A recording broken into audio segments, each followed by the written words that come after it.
Hey guys, so I'm going to show you the way that I have Android in my car. This is a Samsung Galaxy Tab A 2019 model. I got it for about 200 bucks Canadian refurbished from factorydirect.ca. I'll throw the links below.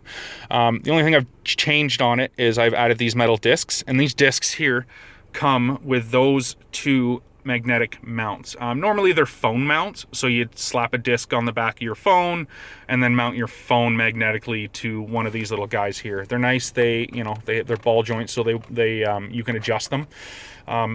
So with the tablet, it's nice because it doesn't wobble when you're driving this way. With an arm mount, because the tablet weighs quite a bit, it's going to wobble. So with this, there's no wobble at all, at all. And you have a little bit of adjustment up and down. You don't have the left and right, but I find this works just fine. So the next thing I have is a Bluetooth adapter down there. So this little guy here plugs into the auxiliary port back there.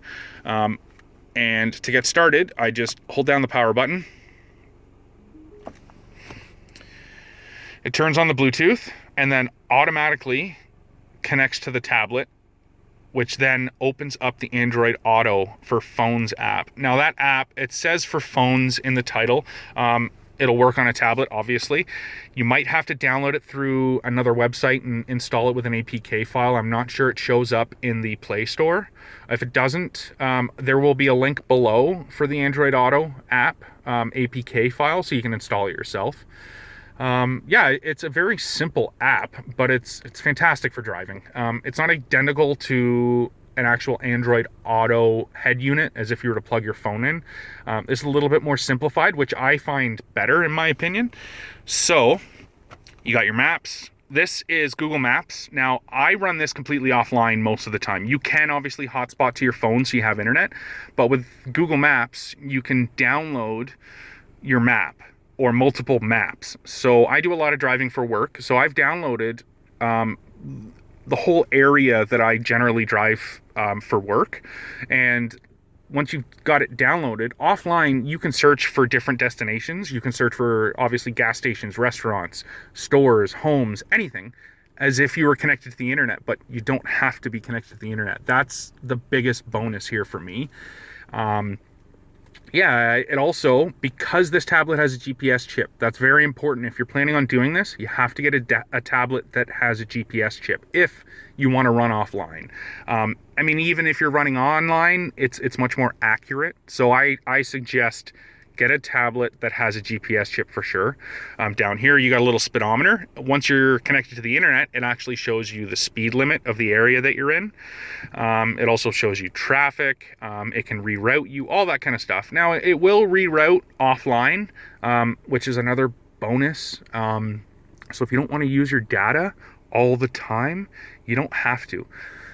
For media, I'm running Spotify right now. So there's my music. Hit play. Obviously it plays. It integrates really well, so I can go to my library playlists. It takes a bit to load because I got everything downloaded, and there you go. So there's the playlists. You can search for artists, you can do all that kind of stuff. Shuffle play, and there we go. You don't just have to use Spotify either. I choose to use Spotify because I can download everything. I've downloaded all my playlists. I download podcasts every morning before I leave for work. It only takes 2 seconds. But if you hit this button up here, if you have other media apps, such as Podcast Addict, YouTube Music, all that kind of stuff, they'll show up here. Yeah, so there's Google Podcasts. I don't think I don't have anything downloaded, but it's that simple to switch between apps. And there we go. Like, I'm back into Spotify here. It's fantastic. If this was running on an Android phone, you'd be able to make calls. Since it's on a tablet, you can't, obviously. Well, you might be able to if you have LTE and a ROM that supports phone calling. I'm not 100% on that, though, so don't quote me on it. But yeah, it's pretty great. You can go back to your home screen here. You still get your turn-by-turn up top and your music, so you can, it's kind of everything at once. Yeah, once I'm done, and I'm done doing my drive, I get home, I hold down the power button on the Bluetooth adapter. It turns off. and then it closes the Android Auto app automatically, and there we go. You're back to using a tablet. You just pull it off the dash, go inside. That's another bonus, is that I can remove this and go in home and use it as a tablet. It's not just like a regular Android head unit where it's in there all the time and you can't remove it. It's also nice being able to just pull this off when you go into a store and just, you know, hide it away between the seat or in the back of your seat, whatever. And when you come back, there you go. It's in my opinion, it's good for theft. Just being able to pull that off, right? If you have an Android Auto, a nice, you know, deck in there, and you got a big screen on it, you know, a thief's gonna look in and see that, and you know, that's money for them. Whereas with this, you just pull it off and it comes inside with you, or you can hide it under the seat, whatever you like. Yeah, so I'm gonna have the links for the Android Auto APK, the tablet itself, the magnetic mounts, and the Bluetooth adapter down in the description. But if you have any other questions, don't hesitate to ask in the comments. I'll get back to you as quickly as I can. And yeah, I hope you guys enjoy my thoughts on the best way to have Android in your car. Take care.